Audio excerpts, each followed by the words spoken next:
Good afternoon, everyone. My name is Olga Prizanova. I am Head of International Relations Program and Senior Lecturer at our Faculty of World Economy and International Affairs.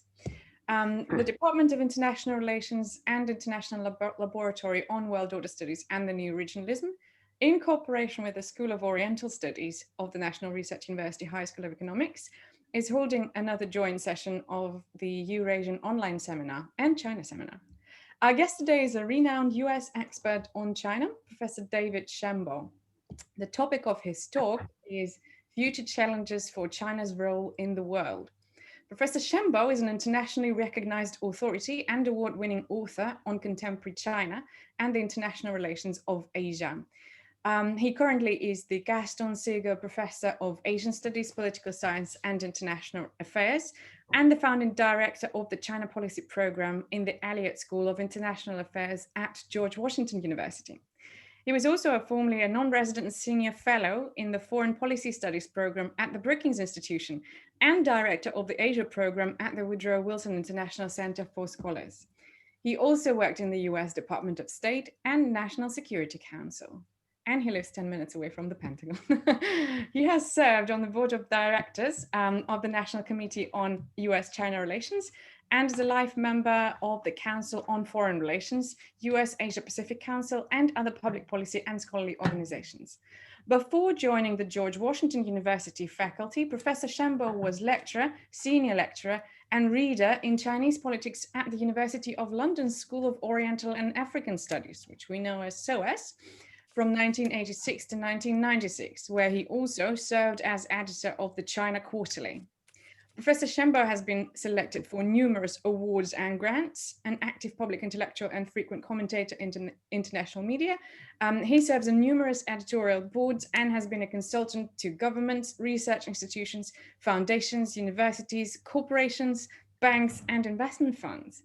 As an author, Professor Shambaugh has published more than 30 books, including most recently, Where Great Powers Meet, America and China in Southeast Asia, and China and the World, both in 2020. Then China's Future and The China Reader Rising Power, both in 2016. China's Future was selected by The Economist first on the list of best books of the year. His China Goes Global, The Partial Power, of 2013 was selected by The Economist, Foreign Affairs, and Bloomberg News as one of the best books of the year and was runner-up for the Asia Society Bernard Schwartz Prize. Other books include Tangled Titans, The United States and China, 2012, selected by Choice as a Best Academic Book of the Year, Charting China's Future, Domestic and International Challenges, 2011, and so forth. He also authored more than 20 reports, 200 scholarly articles and chapters, more than 150 newspaper op-eds, and more than 50 book reviews. So we're very happy, very honored to have Professor Shambaugh here with us. The seminar will be held in the usual format. Those of you who are not familiar, if you'd like to participate in the Q&A session, please write down your name and the question in the chat window. To your right, and you'll be selected at the end of our seminar. Professor Shambaugh, the floor is yours. We very much look forward to what you have to share with us. Thank you. Thank you, Olga. Thank you very much for the overly kind and generous introduction. And thank you for the invitation. And I must particularly note my longtime friend and close colleague, Sasha Lukin, Professor Lukin, who reached out to me to organize this and to invite me today.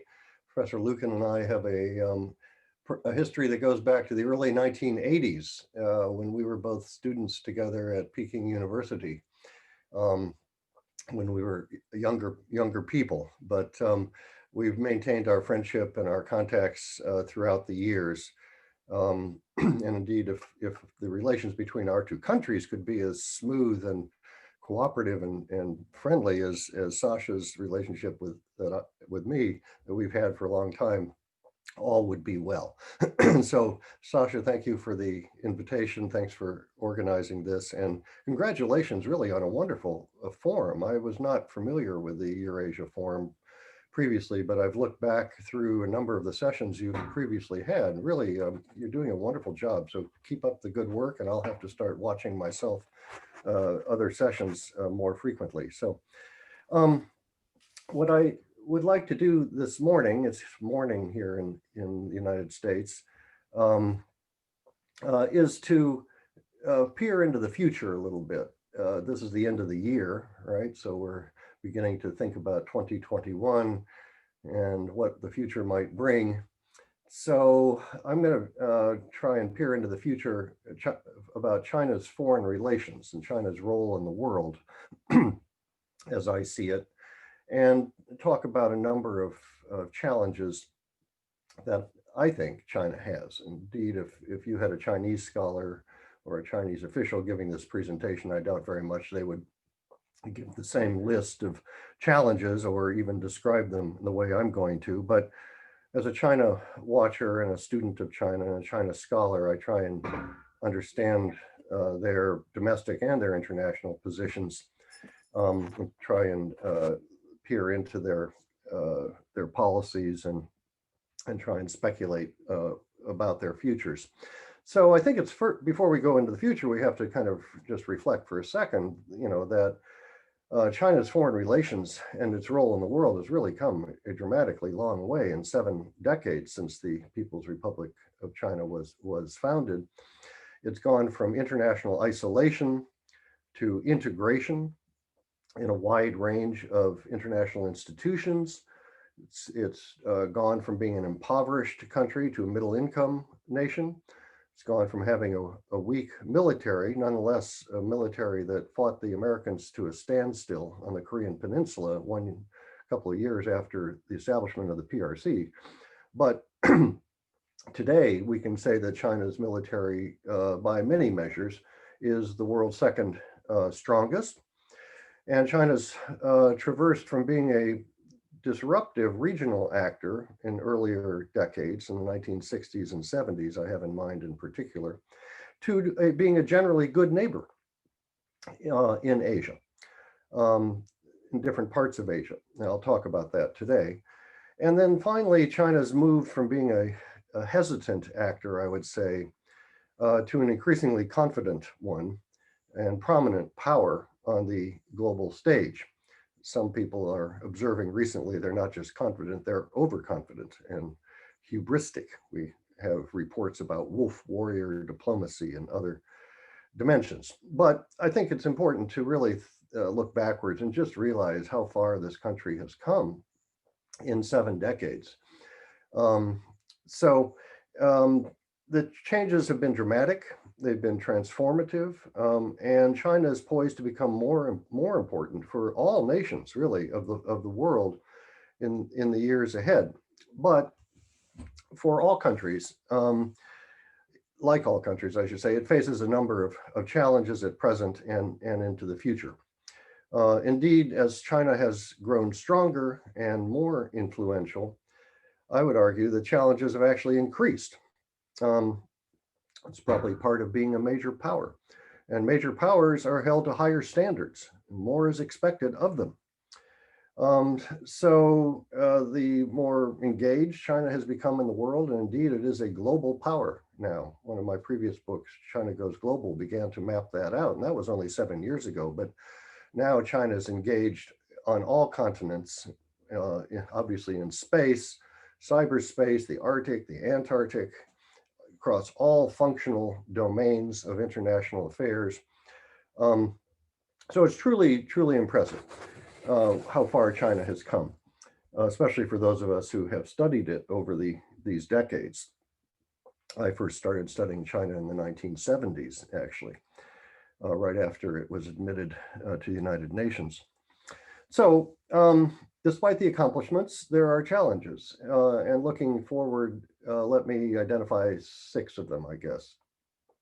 And again, these are my own sense of, if I were sitting in the Zhongnan High in the position of Xi Jinping or Yang Jiechi or Wang Yi or the others who make China policy, make China's foreign relations with the world, foreign policies towards the world, these are the things I would be concerned about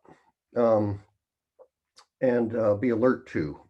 So And these are not in any particular order of importance, I must say, first of all, but I'm going to start with relations with America, because I think no single relationship is more important for China than that with the United States, and vice versa. For we Americans, the China relationship has become the most important one for us. And for both countries, it's become the most perplexing and difficult and fraught relationship. So managing that relationship for both sides is really going to be the number one test, I would say, certainly for the new incoming Biden administration. China is at probably the head of the list of issues to manage. The question is how to manage them. But it's for China, it's the same story. And for China, many dimensions of the United States are crucial to China's own position in the world and its own domestic situation, its economic growth because of the levels of trade and investment, to technological innovation, despite the decoupling that we see on both sides in the tech area. Xi Jinping's Zuli Gengsheng, they call it, self-reliant policy for technology is really technology decoupling. The Americans have been decoupling in many areas as well.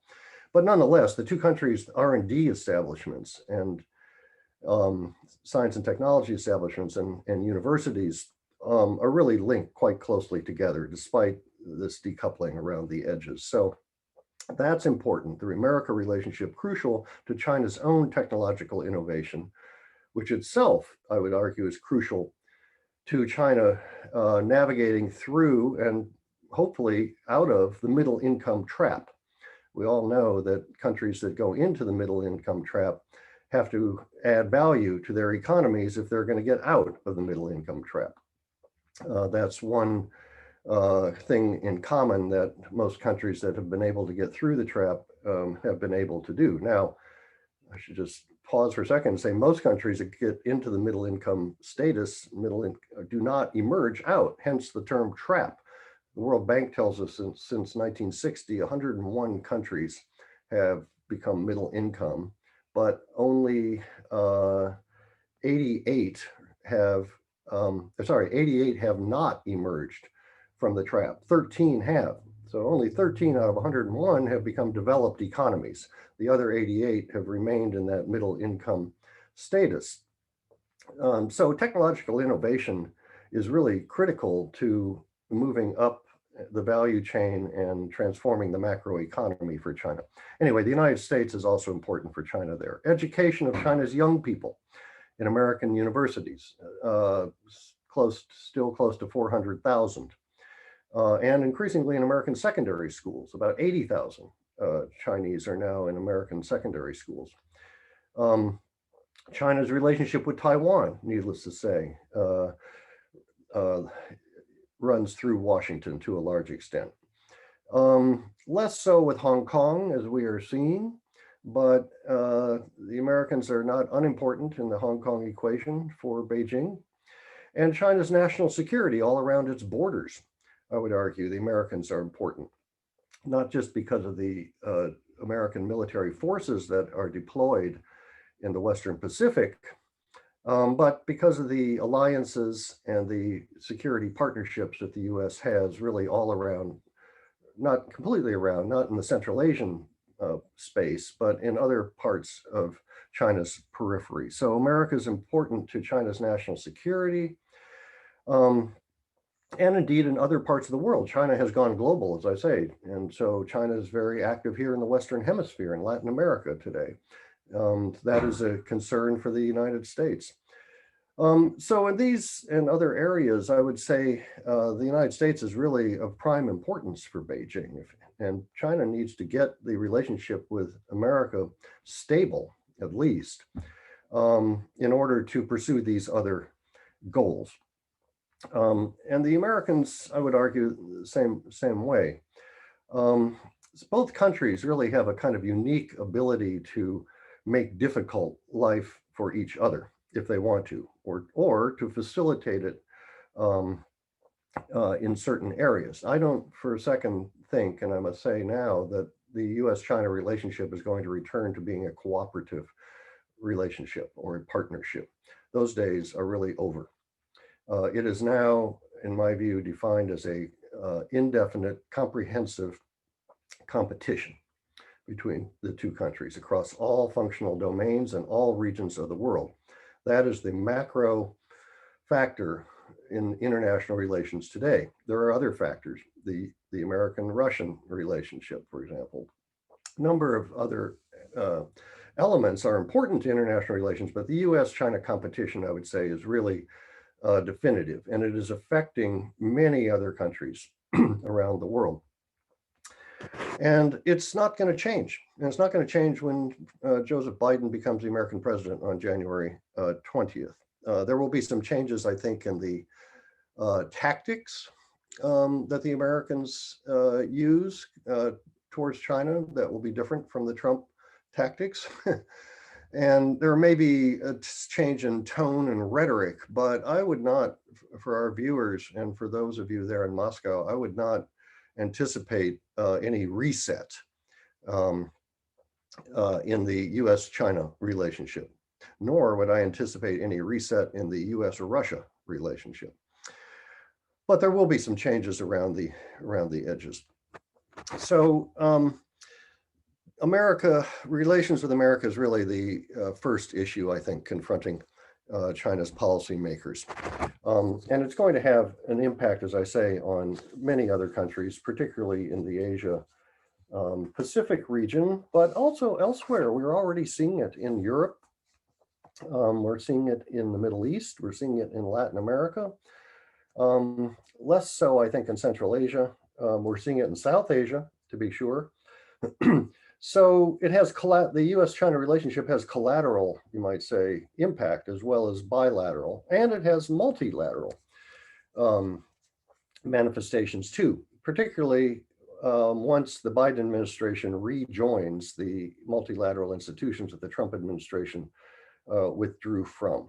That was not, in my view, a very intelligent thing to do, but that's over, or will be over in January. And you will see the United States once again very re-involved in international institutions. So the U.S.-China relationship is going to be played out in that arena as well. And there are significant differences in norms and approaches on a number of issues. But there's also, if there's one area, I must say, where there is commonality and where our national interests overlap, it is in global governance. A number of aspects of global governance. And I think that the US and China can actually, hopefully, find some of those areas in global economic stability, counterterrorism, climate change, a whole variety of so-called non-traditional security issues, humanitarian relief, and other areas that run through the United Nations, but also other international institutions. I think that's one area, global governance, where the US and China actually have some potential to improve their ties. Both of these countries in their competition bring a different mix of strengths and weaknesses, and different mixture of instruments, you might say, or tools in the toolbox to their contest. And those tools vary depending on the arena and the area of the world in which they're competing. It's going to be a protracted contest. The way I think about the US-China competition is like a soccer match with no end, you know. It will just go on and on. There will be some goals scored, including some own goals, you might say. But unless there is a trigger event that causes a real conflict, a military conflict between the two, I see this as a kind of very fluid competition. It's very different, by the way, than during the Cold War between the Soviet Union and the United States. It's what I call, in this new book of mine, I call it a soft rivalry, as opposed to a hard rivalry. During the Cold War, what do I mean by that? So during the Cold War, that was a hard rivalry, which was an action-reaction, tit-for-tat kind of rivalry. You know, if Washington did A, Moscow did B, Washington did C to counter Moscow, Moscow would do D to counter Washington, so on and so forth. It was a very reactive competition. The US-China competition today is not so, at least not yet, and not yet in Southeast Asia, which is the area that I looked at in my current book. It's a soft rivalry where it's kind of like shadow boxing, where the two powers are moving around the ring towards each other, but not directly landing blows, you might say. They're watching each other over their shoulder very carefully. But it has not I don't think it's yet a new Cold War between the US and China in several ways, but that's one dimension. It may get that way. It may result in kind of the polarization of international relations, particularly in Asia, but not yet. But that doesn't mean there's not a potential for a crisis. I'm quite concerned, actually, that a military accident could trigger a broader military conflict. And why? Because unlike during the Cold War, when the Soviet Union and the United States had a number of crisis management or crisis escalation control mechanisms in place, we had lots of them, so that an accident did not trigger a broader conflict. The United States and China don't have any of those mechanisms in place. We have very vaguely worded agreements about air encounters or encounters at sea, but they're not very specific. We have communications, hotlines, but they're not always answered. Militaries have some of the frequencies, but not all of them that they would need to talk to the other side. So the chances of a military accident escalating are not insignificant in the US-China situation. And that, I think, should be at the top of the list for the Biden administration.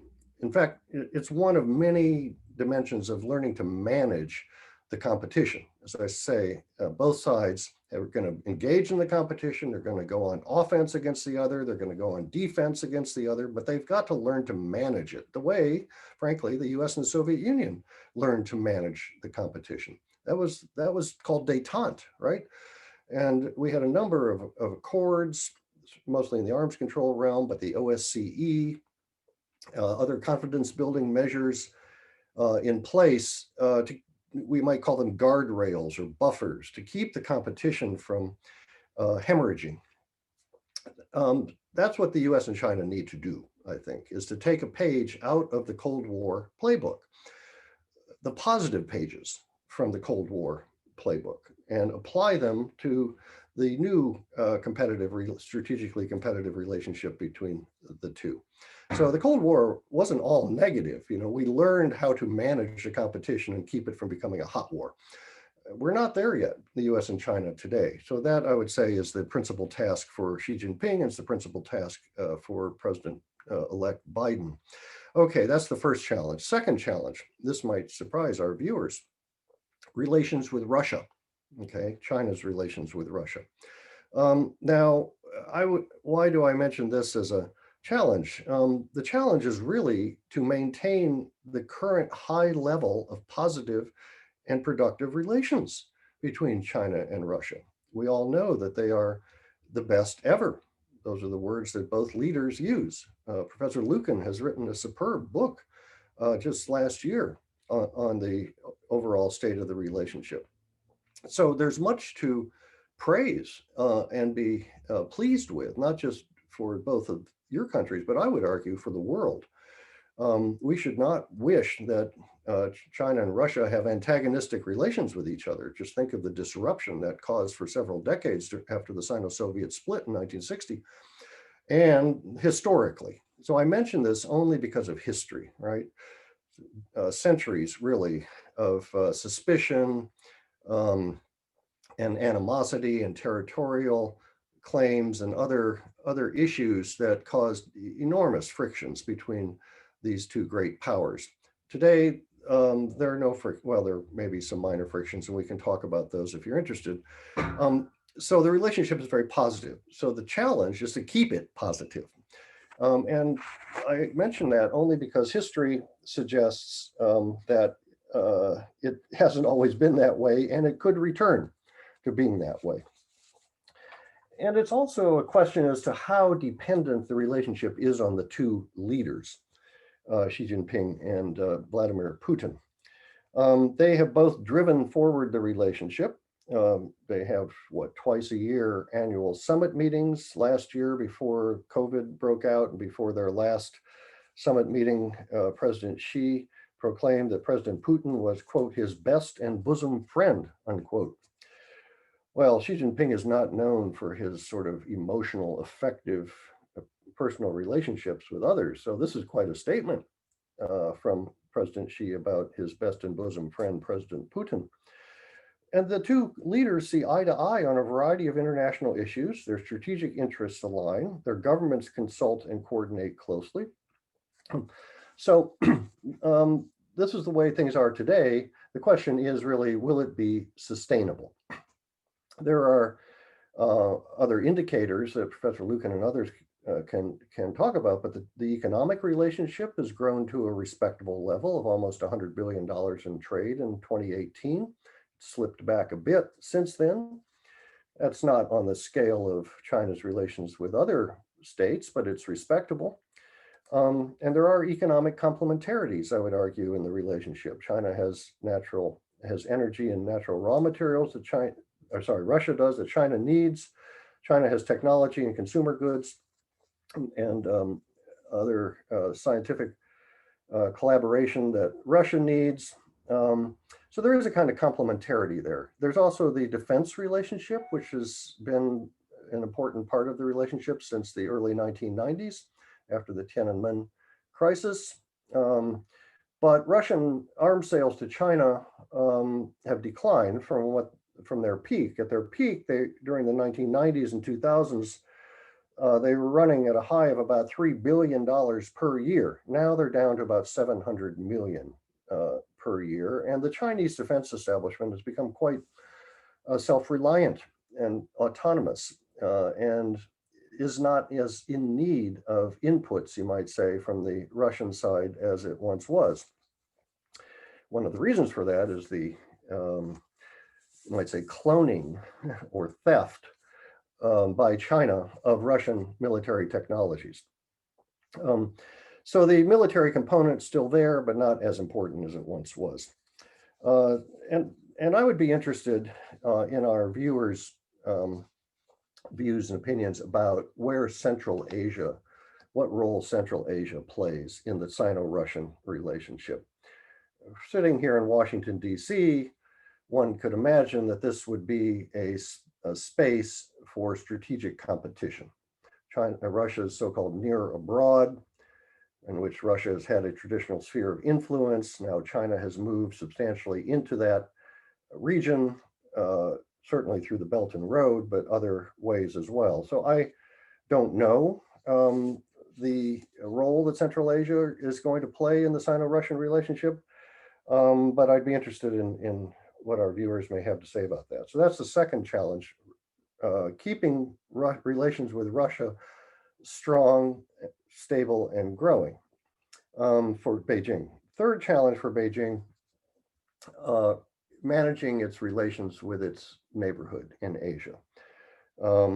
And doing so without alienating its neighbors and driving them into a countervailing coalition against China, what I call the iron law of international relations, countervailing, balancing behavior. So China, of course, geographically sits right at the center of the region, has relations, therefore, with the entire periphery, borders more countries in the world.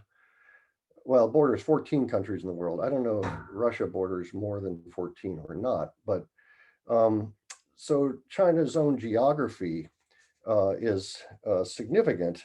But if you break its relations with different parts of Asia apart, Central Asia, Northeast Asia, Southeast Asia, about which I've just published a book, Australasia, and one must even include the Southwest Pacific, and then South Asia, one finds that China's relations differ in each of those subregions. I don't really have the time to go into each of them. We can during the question and answer period. I'd be happy to give you my views on that. As I say, I've just published this book last week, after 4 years of research in Southeast Asia. In fact, last time Professor Lucan and I met was in Singapore when I was there as a visiting scholar researching the book. So China's relations around its periphery, mixed at best, I would say. There's no country except perhaps Cambodia, which I would describe as a client state, almost the 32nd province of the People's Republic of China. There's no country in Asia that has, Pakistan, that has perfectly harmonious relations with China. Even in the Pakistani case, there have been Belt and Road problems in Baluchistan and elsewhere. So all of China's neighbors, all around the periphery, and here I can at least speak to Kazakhstan. I was in Kazakhstan last year and I learned about some of the fears and suspicions and problems that the Kazakhs are having with the Chinese. And this is before the internment camps in Xinjiang were revealed publicly and internationally. So China's challenge is really to improve its relations with its neighbors and to build a sense of confidence and to kind of relieve the anxieties that they feel and the suspicions they all feel about China. I've been all through Southeast Asia, every single country, every one of them has expressed anxiety and ambivalence at best about China. Yes, they all have relations with China, but they're not comfortable with the nature of the relationship. And there's a lot of history there too in Southeast Asia with China's previous interventions, you might say. So for China, improving its neighborhood relations is a priority. And in fact, if you look at publications, white papers, speeches by Xi Jinping, others, Mulin Waijiao, they call it, the neighborhood diplomacy or peripheral diplomacy is in fact the highest priority. So they get that, but they've got a lot of work to do, I would say, in trust building, in soft power. And then there's the South China Sea issue, which concerns the region, 6 countries that contest those islands and concerns the region more strategically. There's United Front influence operations that China is undertaking all over the world, but including in Southeast Asian societies. There's a history of China's support for overseas Chinese diaspora in the region. So there's a lot of elements of suspicion and friction, I would argue, in China's relations with Asia. And from Beijing's standpoint, they've got to work on that. They've got a lot of work to do, I would argue. Whether they understand that or not is an open question. I'm not sure they do, frankly. I am of the view, and I'll get to this in a second, that the Chinese kind of live in their own propaganda bubble, and they don't listen very well, and they're not very attuned to how they are perceived by others. You could apply that to Europe. You can apply that in other parts of the world. But you can certainly apply it in Southeast Asia and in Asia.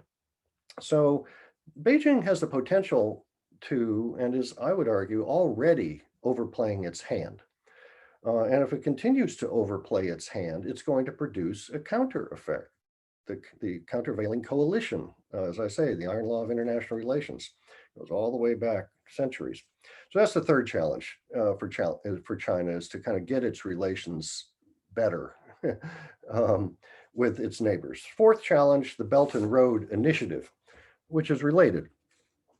Everybody in this forum knows what the BRI is, so I don't have to tell you about it. You are participants in it, recipients from it, and beneficiaries from it. And I must say, first of all, most of the countries I've visited to do research about the BRI, they're pleased with being partners and participants, most.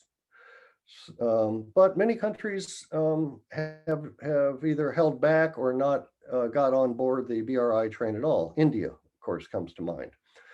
Prime Minister Modi has not gotten on that train, and the Sino-Indian relationship, which I should have mentioned in the last category, is very fraught. It's always been fraught, but it's even more fraught today because of the encounters, the military encounters and the loss of life in the Himalayas too this year, escalated tensions resulting there from counteractions by the Indian government counteractions by the Chinese government. That relationship, Sino-Indian relations, is really, really stressed and really, really strained. And it's like the U.S. China relationship. It's not going to get better. The question is how to manage the strains, the stresses, and the competition, I would argue. But anyway, BRI, we're beginning to see in a number of countries that have participated signals of discontent and pushback. We have this issue of so-called debt trap diplomacy. Other countries, in Sri Lanka, but others, some countries have complained about the costs of certain projects. Exhibit A here is Malaysia. Prime Minister, I should say, Mahathir, when he was elected and took over from Najib, he froze all the BRI projects, renegotiated most of them. Some are still ongoing. So cost overruns and corruption as an element of these projects is a problem for many countries. Sometimes poor quality of the infrastructure itself, of the construction, has been a problem. Other countries have complained about the inappropriateness of some of Beijing's projects that are thrust on them. They don't really need, such as high-speed rail, when they have more basic needs like electricity grids and water treatment systems. But China says, oh, no, you need a high-speed rail line from Jakarta to Bandung, or you need a high-speed rail line from Bangkok to the Cambodian border. And I've had officials in both the Thai and the Indonesian government saying, we didn't want a high-speed rail line, but the Chinese just insisted on it, and they're, of course, paying for it. Other countries have complained about laborers.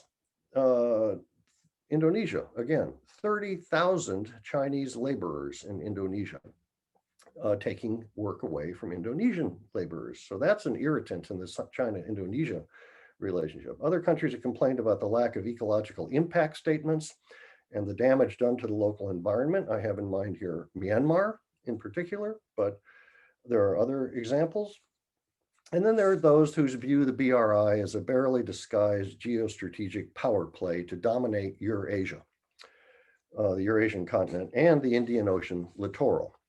So this is a challenge for China, BRI, getting you might say, the optics of BRI right, because the optics are not so right. They're going in a rather negative direction.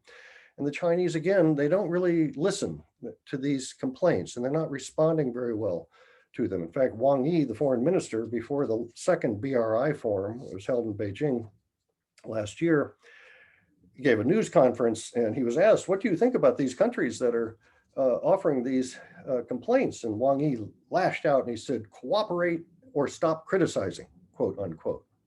Well, I'm sorry, that's not exactly the attitude that is going to help China advance its interests.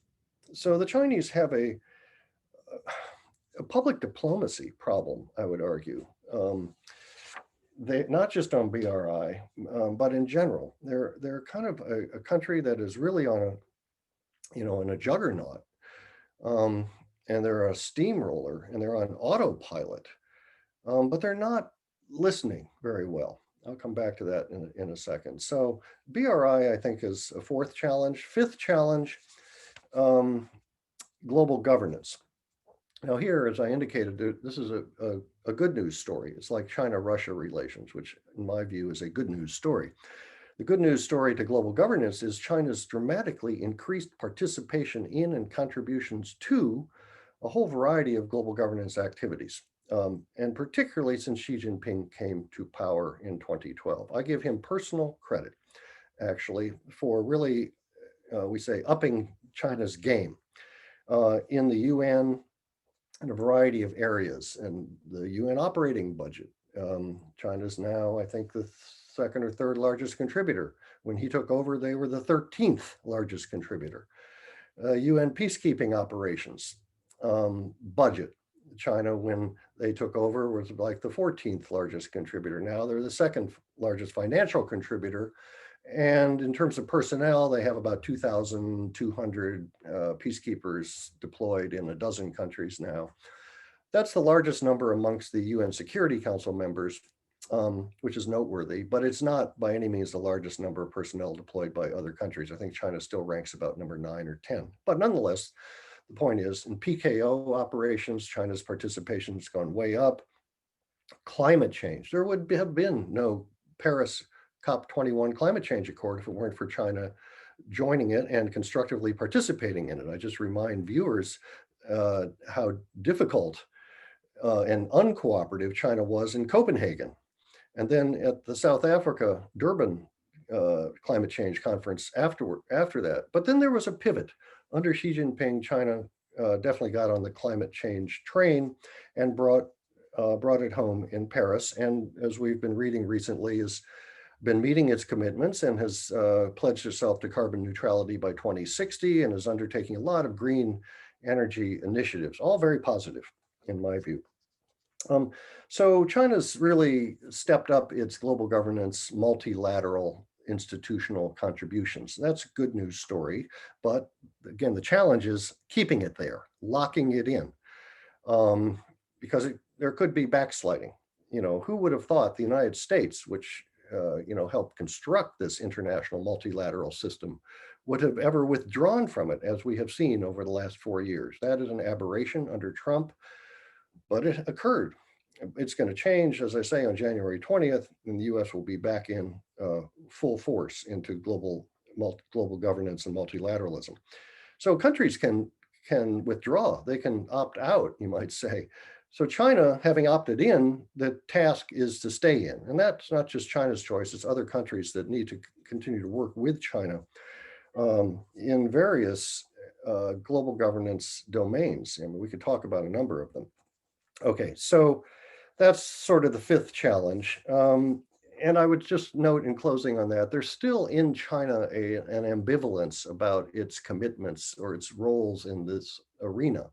Many Chinese ask, why are we spending all this money, when we have, well, until last week, 200 million people below the poverty line. China's now just proclaimed miraculously that 200 million people all of a sudden just lifted out of poverty last week.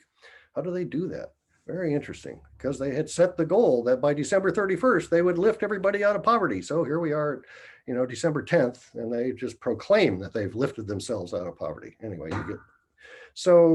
they're Chinese citizens who are skeptical about why their country is providing all kinds of resources to international endeavors when they've still got developmental needs at home. And there's a longstanding ambivalence about this global order being constructed by the West. The Chinese have never been comfortable with that all the way back to 1949. And then there's a kind of, last thing I'd say is there's a kind of transactional mentality in Chinese diplomacy that I think comes out of Chinese business culture. They think about diplomacy like investment. If you're going to invest, you want to know what the return on investment is going to be and when are you going to get it, right? And so they calculate all their diplomatic moves in kind of that way. But when it comes to global governance, that's not the way countries need to think about global governance and public goods. You don't think about what you're going to get back by putting in. That's the whole point. It's a public good.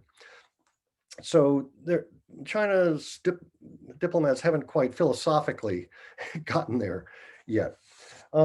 Nonetheless, I would put the global governance issue in the positive category. The question is just, can it be sustained? And then lastly, let me finish. Sixth challenge that I see for China's diplomacy and foreign relations going forward is an existing challenge, and that's soft power, or more precisely, the lack of soft power. To be a major world power, a nation like China needs to possess and project soft power. Soft power is not bought, it is earned. And it can be squandered once you have it. Witness the United States under Trump. He has squandered American soft power and reputation over the last few years. Not just squandered, he's sullied it and damaged it greatly. And it's not going to be easy for the United States to rebuild it, but we will start doing so. But it's not, soft power is an important point. It's not something that comes from governments. It comes from societies organically. Joseph Nye, the father of the concept of soft power, describes it as co-optation, to shape the preferences of others by getting others to want what you want. And Nye tells us that soft power emerges primarily and organically from society, from values, from culture, and very secondarily from the political system. He says political systems are reflective of values and culture, and it must be counted as part of soft power. But he said basically countries that have soft power have it from their societal appeal. It's like a magnet that attracts others to you because they want to emulate you, be like you, they admire you and the way you do things. Well, if you look at China in that regard, I would not say that there's a lot of admirers out there in the world. Despite the investment, China's been pouring, 10 to $20 billion per year into a whole variety of media activities, training activities, so-called soft power initiatives, not all of which are mainly public diplomacy initiatives. Yet, if you look at any number of public opinion polls, global surveys of China's reputation, there has been a secular decline, substantial decline in China's reputation around the world, really for the last 5, 6, 7 years, depending on the continent you look at. Even in Africa, where China's ratings have always been the highest, they've come down almost 10 points in the last 3, 4 years. Just look at for viewers, if you can get on the website, go to the Pew Research Center and look at the most recent polls in late October, cross-section of about 30 countries and how they view China. The lowest rankings in history certainly since they started doing these polls. So China's international reputation, not good and declining, despite all this investment and the fact it's a major world power. So that's obviously, a contradiction that needs to be explained. And from China's diplomatic perspective, it has to be worked on. There are a number of problems with Chinese soft power, which I won't take the time to go into. I've written about, but I'd be happy to talk about if people are interested. But I would just note that, without soft power, hard power is not going to do you much good. And China's hard power is, of course, growing. China's economic growth is very admirable. We all admire it. It's incredible, but it's not replicable. It's not exportable and transferable, their model of economic development to other countries. And what we're seeing with China's behavior in the last year or two, it's increasing economic coercion against countries, it's united front influence activities, it's diplomatic bullying, it's wolf warrior diplomacy. These are not, this is not going to earn China a whole lot of respect and admiration, in my view. And as I indicated earlier, China doesn't listen very well. If you're going to be a major power, you're going to get criticized. We Americans know that. We've been through 70, 80 years of criticisms for our behavior. It just comes with being a major power. The question is, what do you do with the criticism? Do you listen to it? Do you engage the other side in conversation about it? Do you reflect on it? And do you maybe change your behavior as a result of it? That's one option. Mature powers do that. Immature powers don't listen and stay on autopilot and just keep going the way they were going, which is what China has been doing. So I think China's major challenge across all these areas, all 6 of these areas, the main thing China needs to do, learn to listen and take others' views seriously and sensitively. And if they do so, that will help Chinese diplomacy. If they don't do so, it's going to trigger the iron law of international relations, counterbalancing. So why don't I end my comments there? I've touched on a lot of different topics, and any of them I'd be more than pleased to discuss and take questions on. Thank you so much, Professor Shambaugh. This was very, very insightful. So I wonder if we could get the first comment from Alexander as a sinologist as well. And then if any of you would like to ask questions, please, could you please put down your names and questions in the chat window? Thank you. Well, thanks, David. This was very interesting. And basically, it's very similar to what many people think in this country also. Except that I've never seen any country, any great country, great power in the world, actually change its behavior because of criticism. So from that point of view, most of them are immature, as you said, or could be called immature. But I actually wanted to ask another question, because for managing bilateral relations, you need two sides.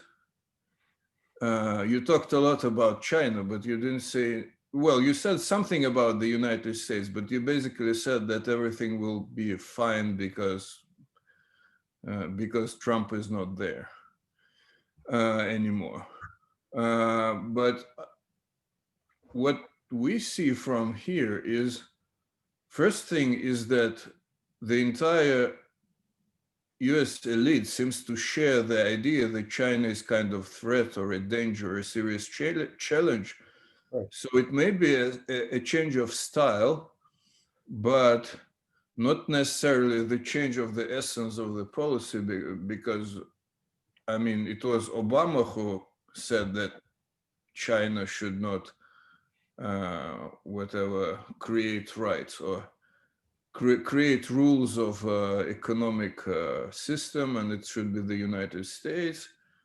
And also, basically, most of Democrats also say the same thing.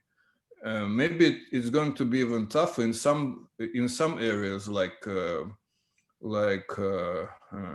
human rights, for example. They pay more attention to that, and things like that.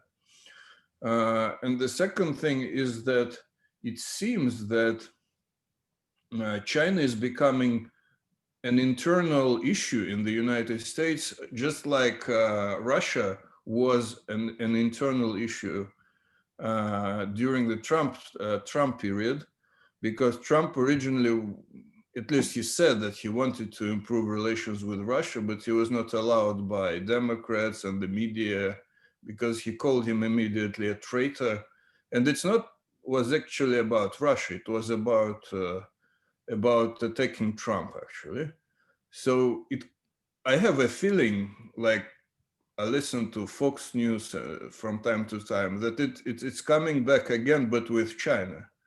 They are attacking now Biden for being a traitor because he supposedly wants to do something with China. He has the family interest. There was this guy who supposedly had some relationship with some Chinese lady. And so I'm saying that if Biden really wants to do something, he'll be also called a traitor of American interests, and that he doesn't like American workers, there's jobs, creating new jobs and things like that. So it would be difficult for him, even if he wants to do something. So what do you think of that? Well, Sasha, I agree with you. I think you have a very astute and accurate assessment of the American situation vis-a-vis China. I didn't suggest in my presentation, and I don't think that there's going to be a reset and that Biden is going to want to do more cooperative things and reset the relationship and return it to some sort of period of what we used to call engagement. No, I don't think that. I think there's a dramatic, broad consensus in the US, as you just described it, across, both parties and the Congress and the executive branch and in society. Now, there are some of my colleagues in the sinology community, I must say, and think tanks, some in academia, who wistfully, wish for a return to that engagement period and are highly critical of the antagonism that has arisen in recent years between the US and China. So I'm not going to say there are not some people who would like to reset the relationship, but they are really, in my view, in a very distinct minority. There are very few things the Americans agree on, particularly across the two party lines, but China is one of them, and maybe the only one. So you have a foundation for a rather, centralized policy, an agreement, a bipartisan consensus, You therefore will have resources provided by the Congress for any number of programs. So that's not going to change. The overall competitive nature, the kind of more the tougher, more even confrontational nature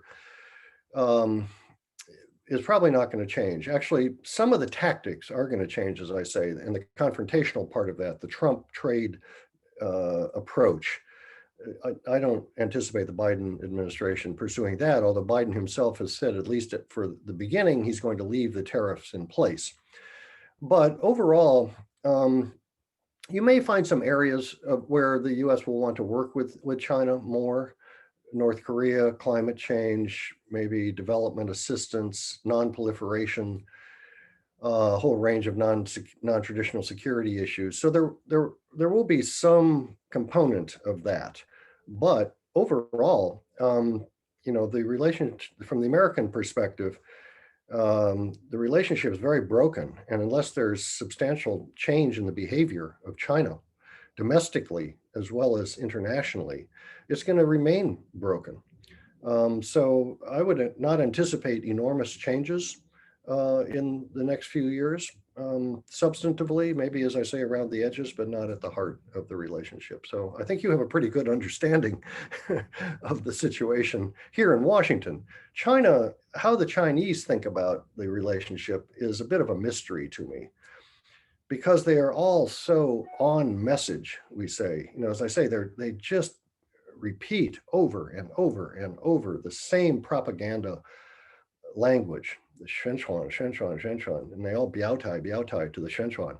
So it's very difficult to get a sense about debates and are there criticisms internally.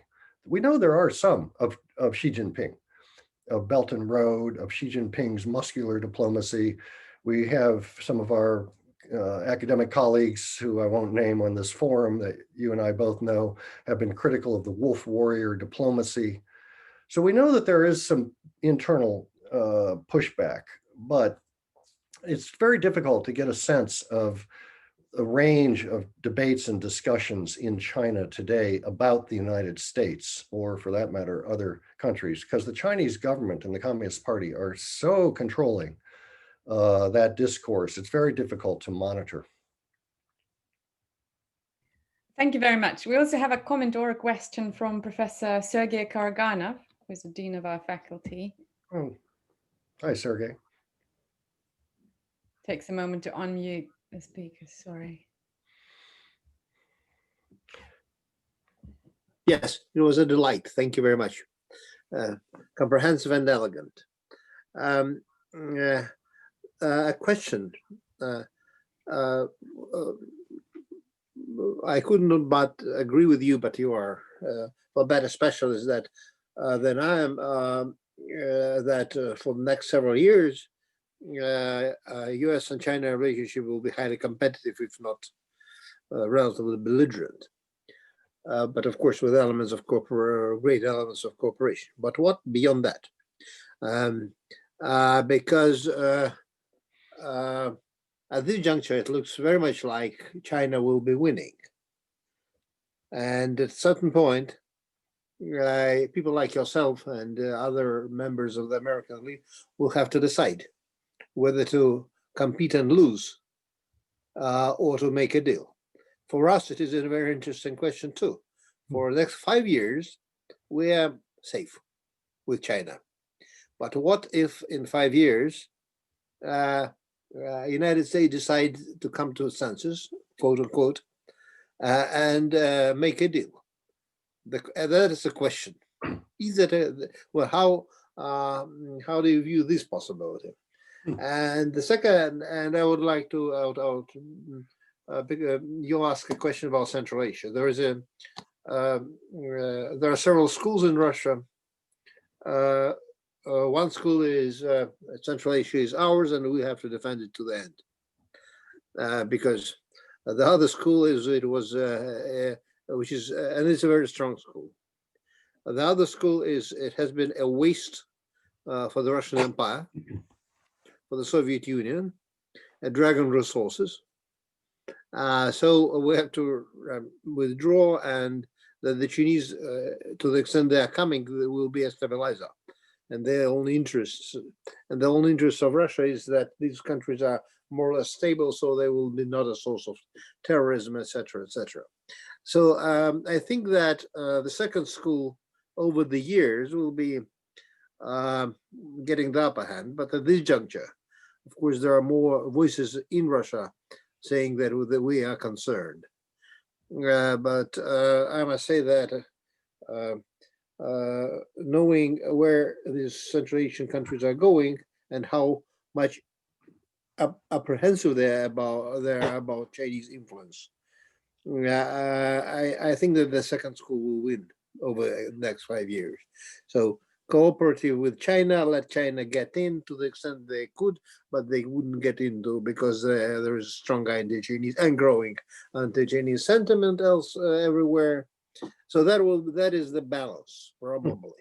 But I want to, of course, my colleagues could disagree, and I invite them to do so. But what about 4 years from now, 5 years from now in China-U.S. relationship?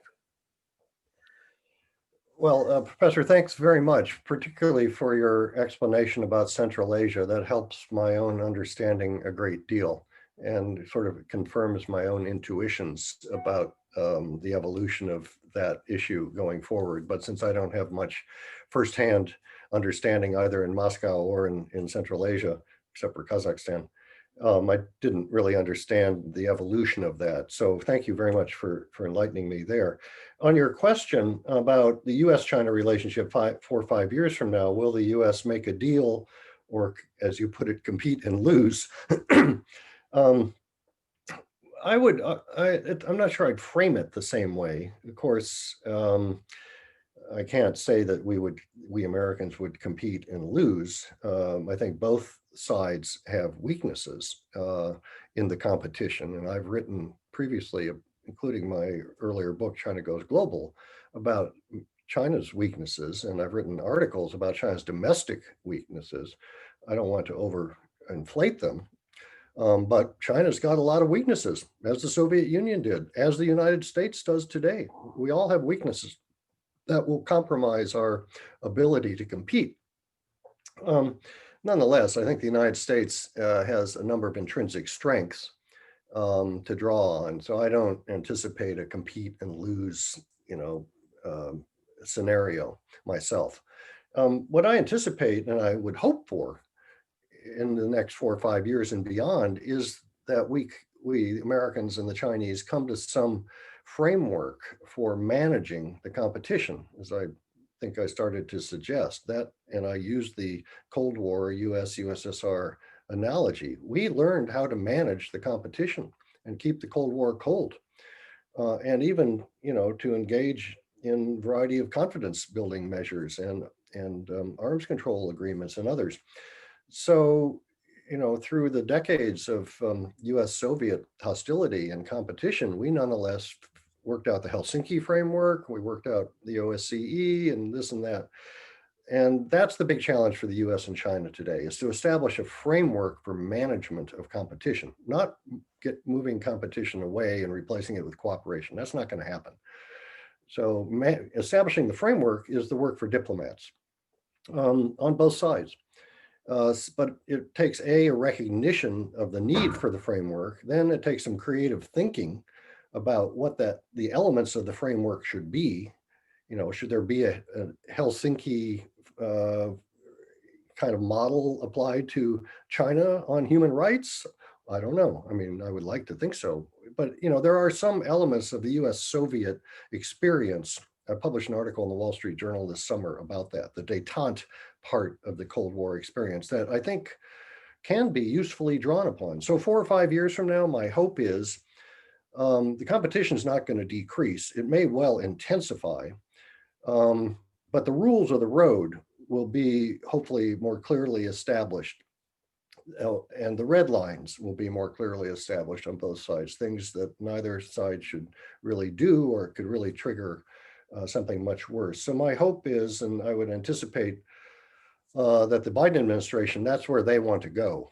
again, do the Chinese want to move in that direction? It's a big question. We Americans have been trying for, gosh, back to the Clinton administration to get the People's Liberation Army and the Chinese involved in military maritime accords and crisis management mechanisms. The Clinton administration and the Obama administration looked at the US Soviet experience very carefully and said, okay, here are some very specific things, Beijing, would you please start negotiations on these together? And the Chinese refused.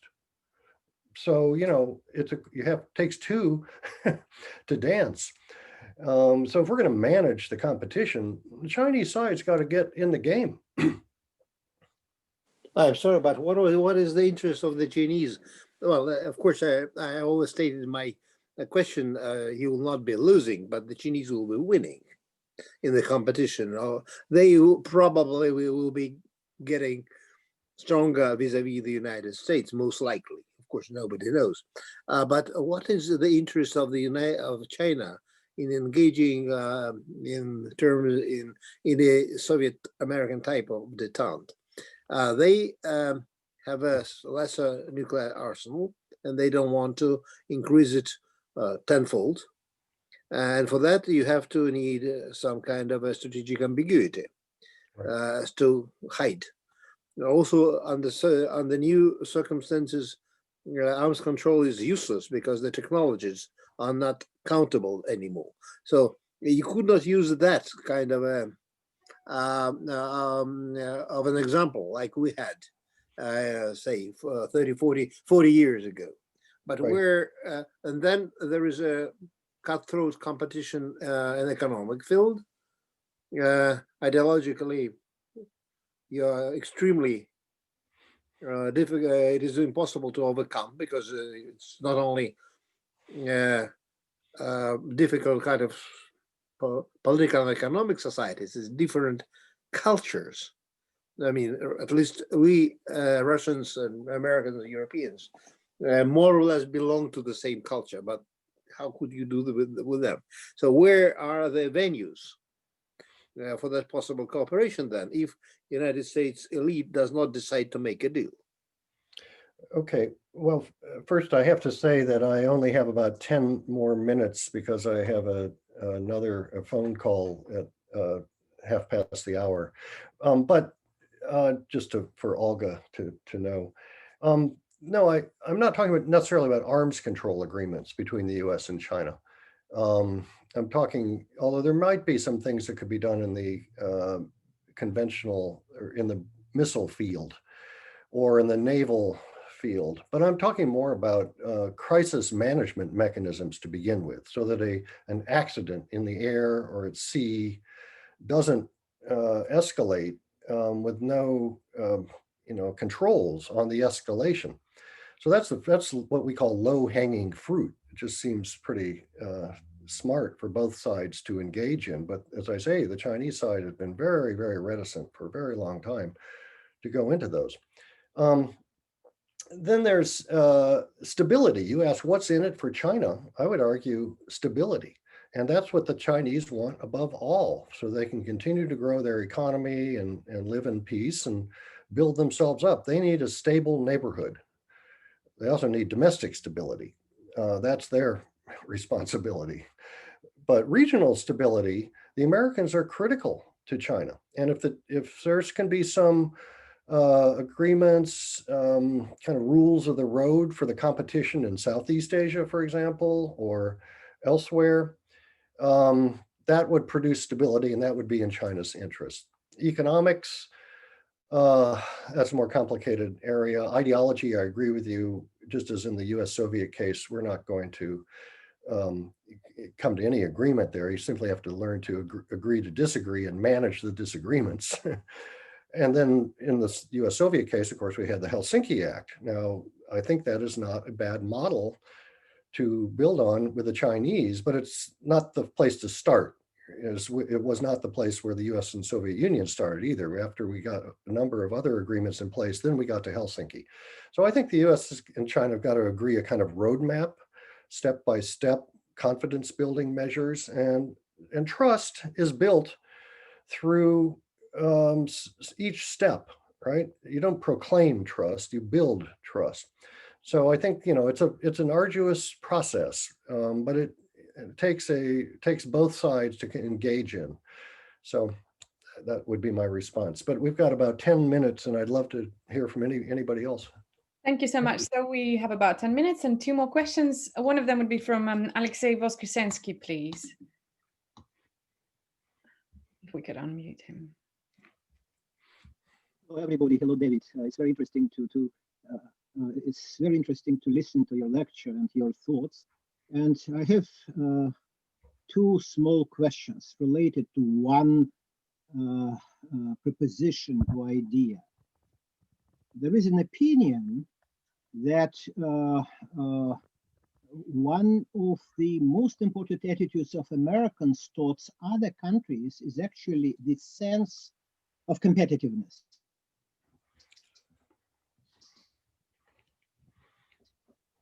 And that was the American appraisals of other nations, including Russia and also including China and some others. And there are also comments that there is actually a segment where Americans are worrying because of China is actually taking diplomatic influence. You mentioned it. You said that some people are, that some states are for it, have some negative feelings. That's BRI.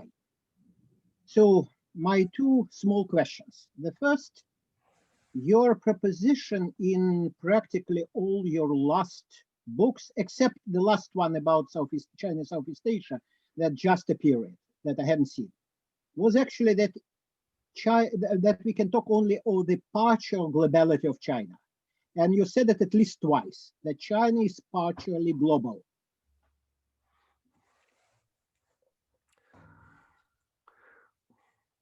So the first question is global. And the second is related to BRI.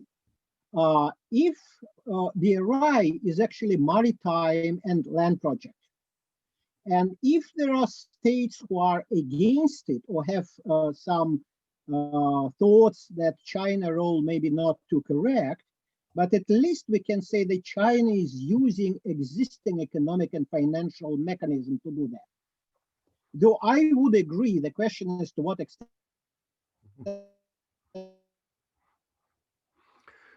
China is listening to, etc., etc. So, what do you think? If there is a possibility that United States and China join this project in both its parts, maritime and land? Okay, thank you very much. For both questions, the connection cut out in and out, so I didn't hear entirely, but I think I understand your 2 questions and I appreciate them and thank you very much for them. I would just, on the first point about competition you made, at least the way I think about competition, but most Americans do, and I think it's important for non-Americans to understand how we use the term. It's not code word for containment, and it's not code word even for confrontation. Competition is just that, competition. It's like we have competition in the marketplace, economically every day. We have competition in the university classroom, competition of ideas. We have competition amongst political parties. We have competition in sports. So competition is not a negative, dirty word. It's a natural state of affairs. And so I just wanted to kind of clarify thinking about that. Most of our Chinese friends, they think, oh, you Americans use competition. You're really talking about containment. You're trying to contain us. I would make that distinction. And containment is impossible because, as we learned during the Cold War, you cannot contain another country, much less a major power, without the cooperation of many, many, many others. So no other country is going to go along with the United States if the United States wanted to try and contain China, which I don't think the United States wants to do, and is certainly not capable of doing, and it doesn't have partners to do it with. So the whole notion of containment is just a silly kind of narrative that is perpetuated, I would argue, by the Chinese. but nobody in the United States seriously thinks about containment of China. Anyway, on your two questions quickly, China is a partial power. Well, what I argued in that book, and I still believe 6 years later, is that one has to look at different categories of power. And China's stronger in some categories and not so strong in others. In economics, obviously very strong. In military capability for its own defense and its peripheral defense, quite strong today, much better even than 7 years ago. China's Navy, they have more ships than any Navy in the world today. Their missiles, they have a lot of capabilities for defending themselves. In terms of power projection, China has no power projection, right? They can't put a brigade, into the Middle East or the Western Hemisphere or anywhere else tomorrow if they wanted to. Yes, they have one base in Djibouti. They have a series of naval agreements with other ports in the Indian Ocean. But look, it's going to be 20 years before China has the global power projection that the Soviet Union used to have. So even in a category like military capacity, you have to kind of break it apart. And then if you look at things like soft power, as I argued, I don't think China has much, if any, soft power. So I still see China as a partial power, depending on the category that one looks at. And so it's not a robust, comprehensive superpower yet. And it has a lot of domestic vulnerabilities that we don't have time to go into. On BRI, I guess your question is, will the United States join BRI? And will other countries like India that have not been part of BRI opt in?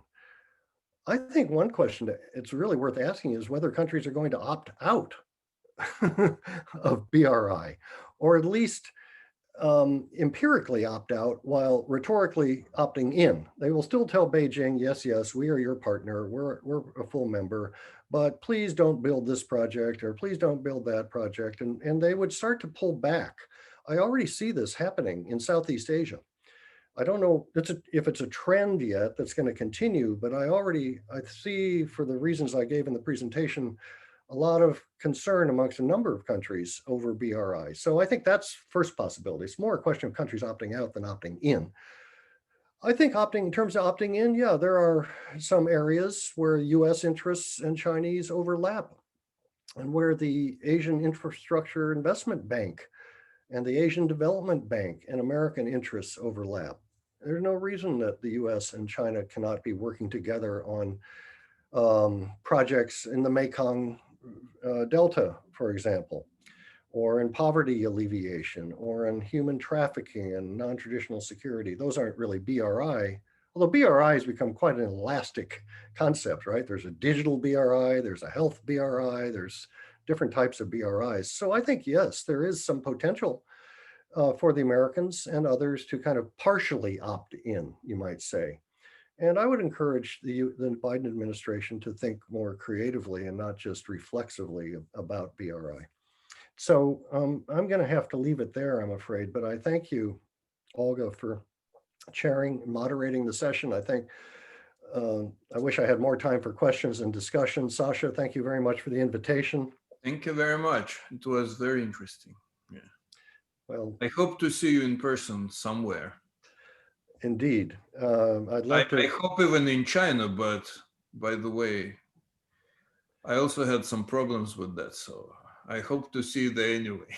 Well, maybe I could see you in Russia again, where we've met a few times. I always have enjoyed my visits there. And after COVID is over, perhaps we can revisit that idea. Okay, great. Thank you so much. Thank you. I do apologize for the participants whose questions we were unable to take. Some of them were very interesting, but thank you very much, Professor Shambaugh, anyway, for your time. And we were honored to have you. Cheers. Great. Well, my pleasure too. And thanks for the invitation. Everybody have a good day. You too.